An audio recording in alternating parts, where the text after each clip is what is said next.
In this section of the video, what we're going to be looking at is escape characters. Now, there's a lot of them. I think I'm going to give a pretty healthy amount on this video, but I don't think it's the end-all be-all. I don't want to be super boring, but sometimes you don't need a graphic designer to make a symbol or make some kind of markup specialized character. Sometimes what you have through basic HTML is good enough, at least for maybe some of the introductory stages. Now, sometimes your company will have its own style guide, its own symbols, SVGs, images, whatever it wants you to use. But sometimes maybe your company, your team, want to do some kind of sandbox or proof of concept example. In that case, you may not need all the bells and whistles that your company provides. So in this case, I'm just going to kind of show you some of the power you could use through HTML to maybe substitute for, I don't know, other things that you might need down the road from, an actual team on your company. So if you're noticing this though, there's two ways to do these.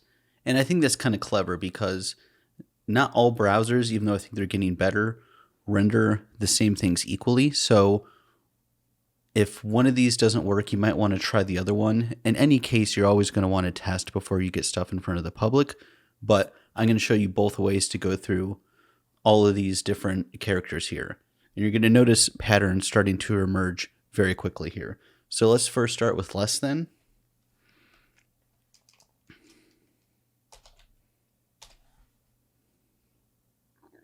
We can see here that IntelliSense is already picking up on a lot of these, but I'm just going to go ahead and type them out the long-winded way here because this is how you're actually going to see it.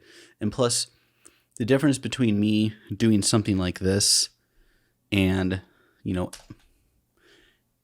this makes, I think, a lot less sense than if I was to do H1 paragraph tag, because these are a bit more, I would say, coded, and it's not incredibly upfront what these are representing.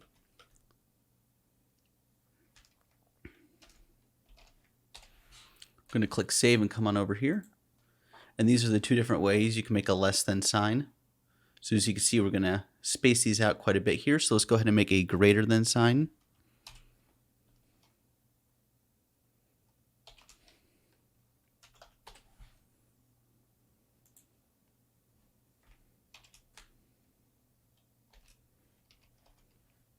And these are even somewhat awkward for me to write because it's not like writing, a sentence or something I'm used to doing. So we have the lesser than, greater than, and then the ampersand, which I always want to say ampersand. I don't know why. That's just who I am as a person, I guess. This one, the shorthand, actually looks pretty understandable. You have this, and then you have the amp after it, ending with a semicolon.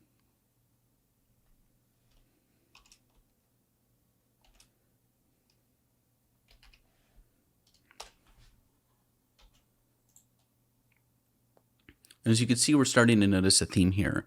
And so we're always going to be starting with this symbol right here. I consider this like the and, like the specialty cursive and.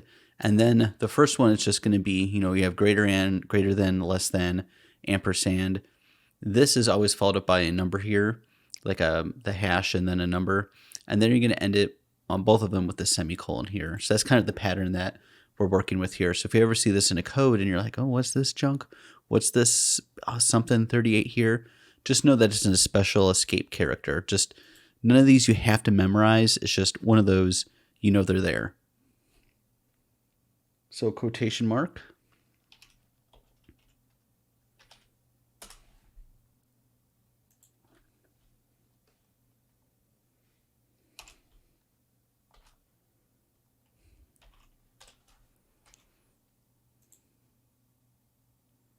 Alrighty, and cool thing about quotation marks, and one thing you have to, I think, embrace and think the top of, put in the back of your head here, is that when it comes to copying and pasting code, the quotation mark, I think, nukes a lot of people's projects more so than they think.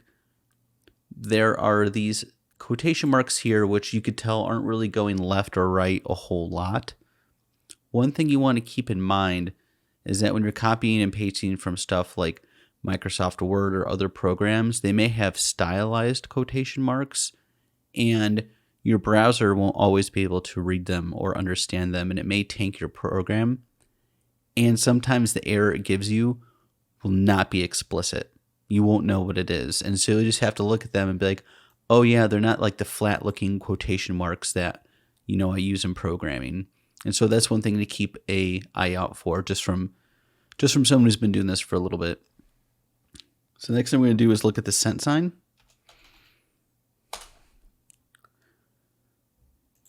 And then down here for its numerical partner down below, 162.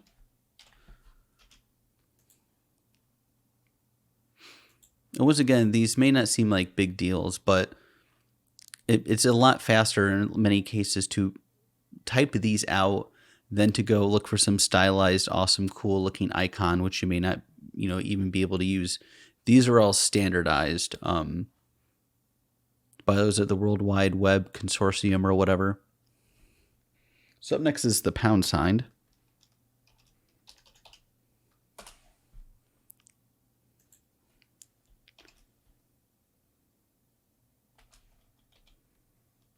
There's 163 right here.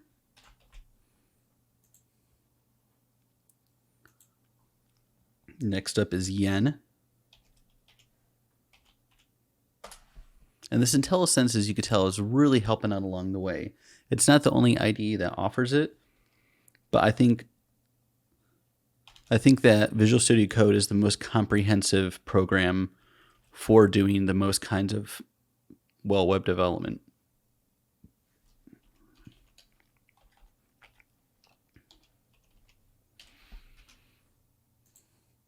So we have the yen sign. Let's go to the euro.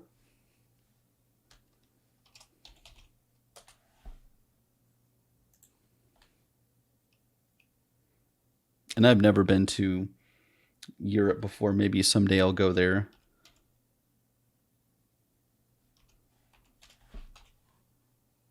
I guess I'll have to wait and see how my personal career goes and how this YouTube stuff goes.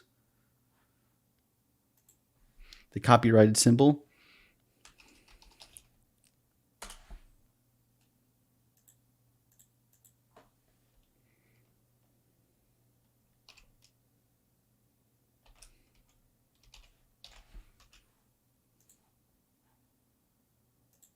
Registered trademark is up next.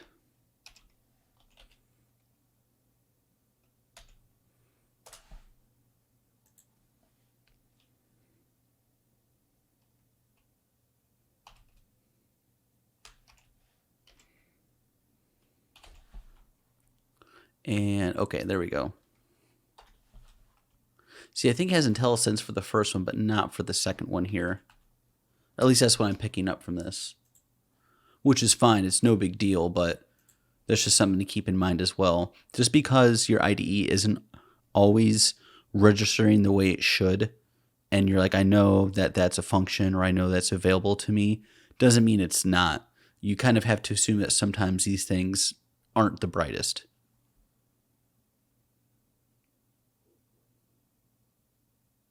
So let's do a trademark now.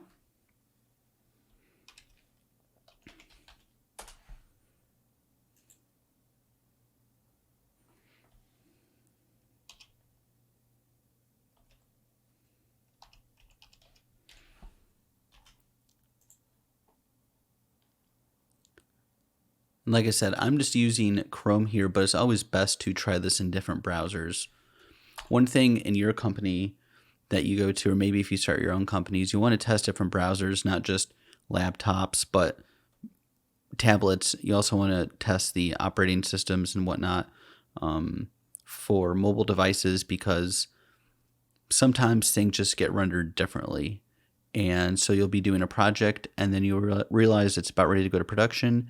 And then, you kind of have to go back and rework some stuff. So never let this stuff fall through the cracks. Almost got tongue twisted there.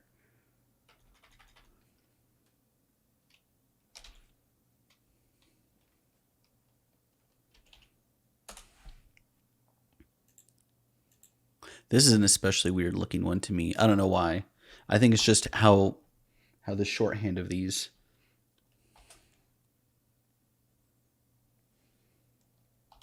Okay, so this is interesting. Oh, to A2. Oh, I think this is picking up stuff I've already written. That's why it looked like it was giving me some kind of IntelliSense. So the right single quote.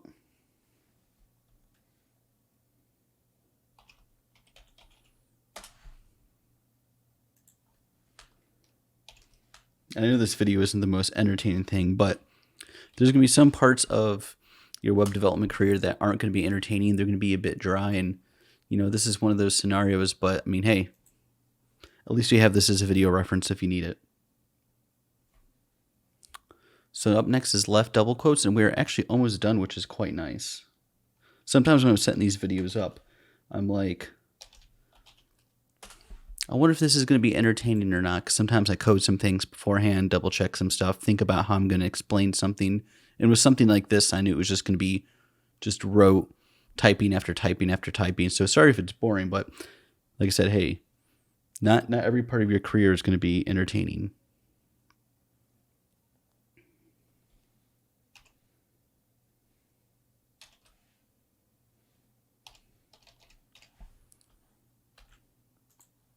Got that left double quote action going on right there.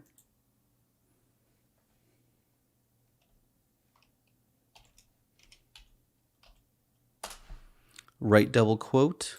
Let's get his companion going on down here. And feel free to drop below any questions you have about the series. Unless you've already bounced out of this video, feel free to ask for any clarification on stuff. Maybe there is something that I missed. I could make a substitute or additional video and kind of jam it in between other two videos I've made. I'm always open to that kind of stuff.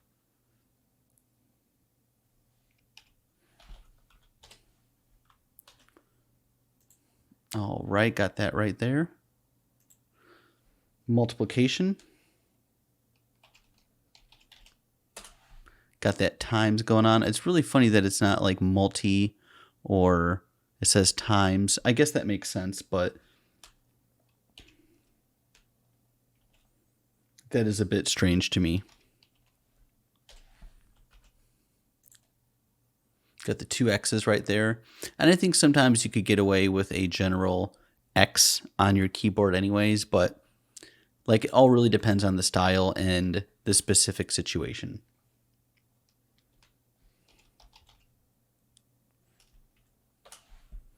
Divide, and then this last one right here.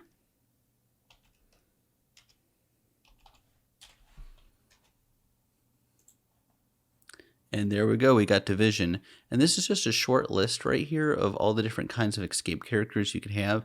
As you can see, we have 60, 62, 38, then we jump up to 8,217. So there's a lot of these things, and this is just a small window into the stuff that you could just plop straight into your website here. You don't need any extra special bells or whistles, and sometimes you don't. But yeah, these are escape characters, and yeah, pretty cool.